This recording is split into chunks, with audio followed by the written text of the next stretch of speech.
ലോകസഞ്ചാരികളിൽ പ്രസിദ്ധനായ ആലിമായ സൂഫി വര്യനുമായ ഇബ്നു ബത്തൂത്ത. മഹാനായ ഇബ്നു ബത്തൂത്തയുടെ ജനനം 1304 ഫെബ്രുവരി 24 ടാഞ്ചറിൽ വെച്ചായിരുന്നു. അദ്ദേഹത്തിൻ്റെ രചനകളിൽ പ്രസിദ്ധമായ യാത്രാപുസ്തകങ്ങളിൽപ്പെട്ട റിഹ്ല ഈ കൃതി അദ്ദേഹത്തിൻ്റെ യാത്രയെക്കുറിച്ച് വിവരിക്കുന്നുണ്ട്. ഏതാണ്ടും അദ്ദേഹം യാത്ര ചെയ്തത് 75,000 മൈൽ യാത്ര ചെയ്തു. ഈ യാത്രകളിൽ അക്കാലത്തെ എല്ലാ ഇസ്ലാമിക രാജ്യങ്ങളും, ആഫ്രിക്കൻ ഭൂഖണ്ഡത്തിൻ്റെ വടക്കു പടിഞ്ഞാറുമുള്ള രാജ്യങ്ങൾ, കിഴക്കൻ യൂറോപ്പ്, പശ്ചിമേഷ്യൻ രാജ്യങ്ങൾ, ഇന്ത്യൻ ഉപഭൂഖണ്ഡം, മധ്യേഷ്യ, ദക്ഷിണ പൂർവേഷ്യ, ചൈന തുടങ്ങിയ പ്രദേശങ്ങളിൽ സഞ്ചരിച്ച ഇബ്നു ബത്തൂത്ത ലോകസഞ്ചാരികളിൽപ്പെട്ട മാർക്കോ പോളോ സഞ്ചരിച്ചതിലും കൂടുതൽ ദൂരം അദ്ദേഹം യാത്ര ചെയ്തിട്ടുണ്ട്.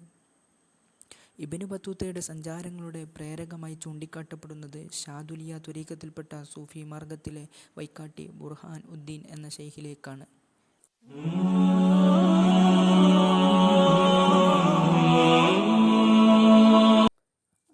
1342 ചൈനയിലേക്കുള്ള സ്ഥാനാപതിയായി നിയമിതനായി ഇബ്നു ബത്തൂത്ത. അവിടേക്കുള്ള യാത്രാമധ്യേ ഗോളിയാർ, ചന്ദഗിരി, ഉജ്ജയിൻ, സഹാർ, സന്ദാപൂർ, ഓണാവർ, ബർഗൂർ, മംഗലാപുരം വഴി കേരളത്തിലെത്തി. അന്ന് കോഴിക്കോട്, കൊല്ലം തുറമുഖങ്ങളിൽ നിന്ന് മാത്രമേ ചൈനയിലേക്കുള്ള കപ്പൽ പുറപ്പെട്ടിരുന്നുള്ളൂ.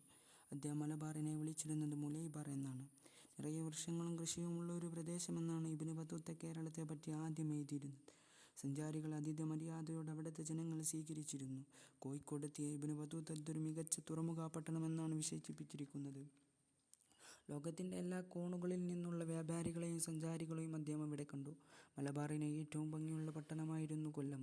വലിപ്പമുള്ള അങ്ങാടികളും ധനാഢ്യ കച്ചവടക്കാരും കൊല്ലത്തിൻ്റെ പ്രത്യേകതയായിരുന്നു.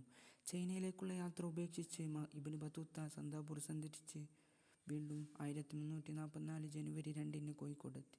അങ്ങനെ മഹാനായ ഇബ്നു ബത്തൂത്ത 3 മാസത്തോളം ചാലിയത്ത് താമസിച്ചു.